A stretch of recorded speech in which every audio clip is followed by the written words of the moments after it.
Well, I think there's some unintended consequences of Title IX. It's a great thing. I've got daughters. They've got opportunities they would have never had without Title IX. But my sons, who are gymnasts, now don't have the opportunities that I had. It is frustrating that there hasn't been much legal recourse for the men's programs. Our program's about to be cut. You know, I try to make the best of it, but it's you know, absolutely upsetting. And if for it to be cut for something as mundane as, you know, saying percentage-wise there's not the amount of girl sports as guy sports, it makes you mad, especially when they cut it and it doesn't really improve any opportunities for women. But unlike women athletes, men had no Title IX to save their teams. We don't want men to have fewer opportunities because, you know, because we don't have opportunities. That makes no sense. You know, we sort of hope that you could rearrange the budget so everyone can have opportunities.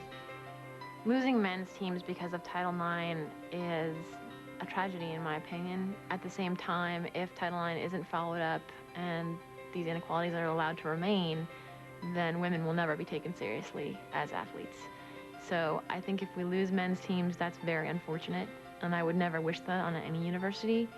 And at the same time, I think that Title IX is important enough that that may be an unfortunate side impact. While the loss of some men's teams may have meant fewer fathers cheering their sons from the sidelines, fathers and daughters discovered a new world of shared experiences. What's really striking about the battle over equality for women in sports is what changes men's minds. And what changes men's minds is having a daughter. Once they have a daughter who wants to play, guys get it.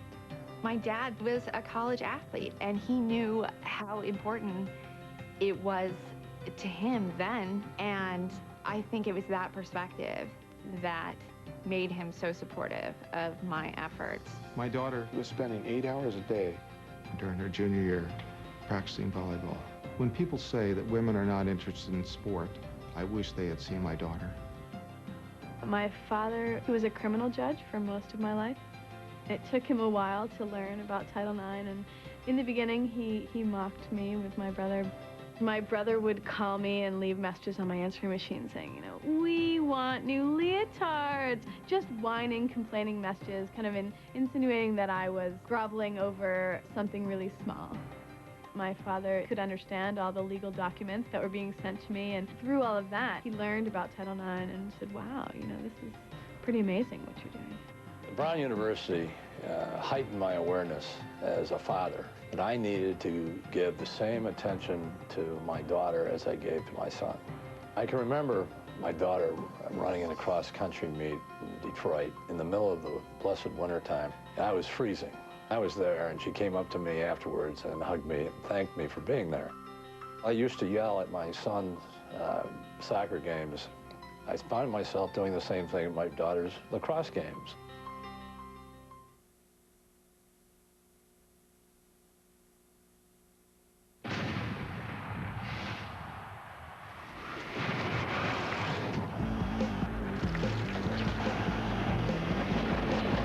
Happens in the blink of an eye. That defining moment in every game. When that moment comes, will you have ice in your veins? It's here, it's clear. New Gatorade Ice. Many internet services use lots of words to sell you, but conveniently forget to tell you how much they cost. Just for the record, most cost over $20 a month. Meanwhile, NetZero and Juno are only $9.95, less than half the price. Maybe the others prefer words because the numbers speak for themselves. Join the millions who have united online. Call 877 only $9.95 or visit us at netzero.net or juno.com. Additional phone charges may apply. Honey, my car won't start. Bye. I just spilled coffee all over my boss. Okay, I just lost a heel. That's it. I'm going home. No matter what, you're crazy about your girlfriend. So why not make every day special with beautiful flowers? Or add a little sweetness with this bear in a bee suit with honey candy. And celebrate right with our birthday flower cake. Thank you. I love them. So give someone special something special from 1-800-Flowers.com. Call, click, or come into 1-800-Flowers.com.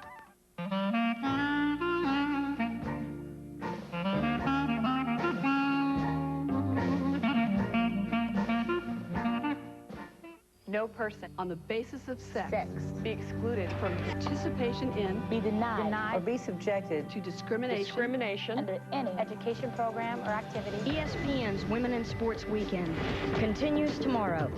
They've been called a dream team, a gas to watch. Tony Kornheiser, Michael Wilbon. This is the best show on television. Pardon the Interruption, 5:30 Eastern weekdays on ESPN. And again at 7 on ESPN2. Anytime.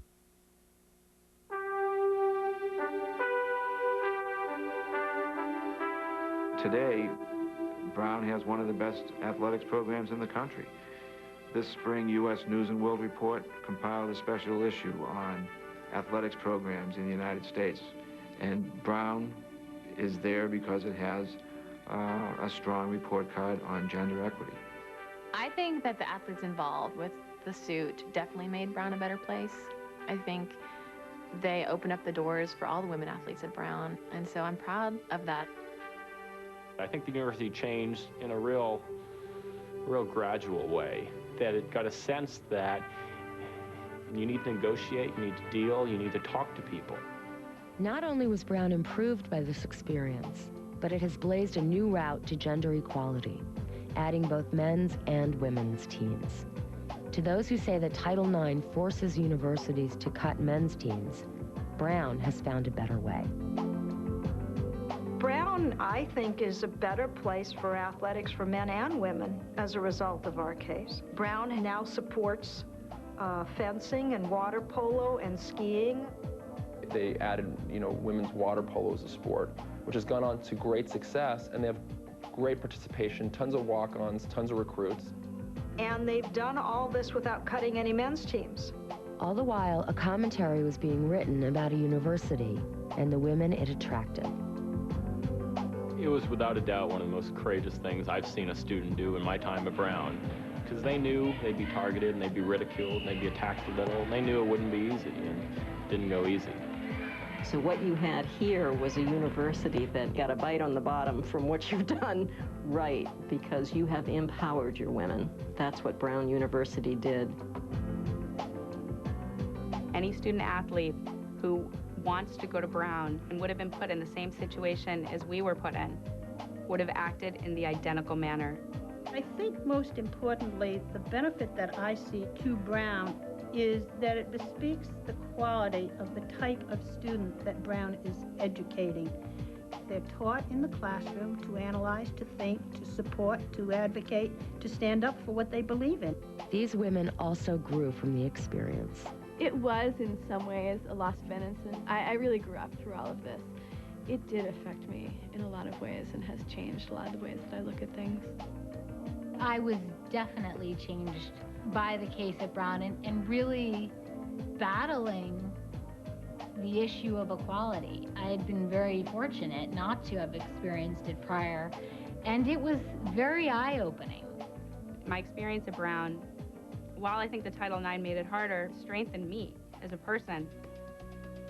Together, university and students were writing a significant chapter about the value of women and sports. I'd like to know 20, 30 years from now, how many CEOs, how many CFOs, how many partners in law firms, how many entrepreneurs, women entrepreneurs, how many have come out of an experience of college athletics. And I think that what we will find is that the percentage is going to be pretty high, because a lot of the movers and the shakers that I work with were women athletes. The whole idea of competition is sometimes foreign to girls who haven't played sports. This is an opportunity for them to get out there, be aggressive, do things that maybe they wouldn't do in their normal lives. And without that, they don't learn those skills. They don't learn the ability to kind of knuckle down and really dig deep for something that's really hard at the time but worth it later. It's a big deal. I think that competing at a high level teaches leadership. It enables you to develop self-esteem. Being a part of a team, learning how to play within the rules, those are all critical skills that young women and young men need to excel in today's very competitive global marketplace.